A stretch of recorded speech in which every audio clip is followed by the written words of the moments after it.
இங்க வா. போமா. நான் இங்க துணி துவைச்சிட்டு இருக்கேன். நீ வந்து துணி துவைக்கிறியா? நான் அதை கூட்டுறேன். போய் கூட்டு. சரி வரமா.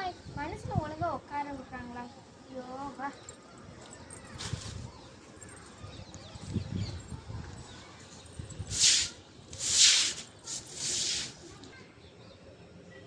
நல்லா படுக்க போட்டு கூடு. எப்படி கூட்டிட்டு இருக்க நீங்க?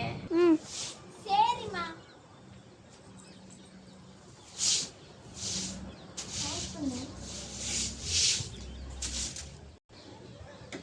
என்ன இதை படுக்க போட்டு கூட்டுறதா? எந்த நீ போ, நானே கூட்டிக்கிறேன்.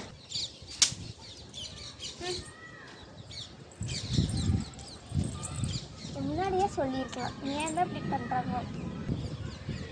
கூட்டு சொன்னா நீ இப்படி கூட்டு வச்சிருக்க. ஒரு வேலைக்கு ஒரு ஆயத்துல இதை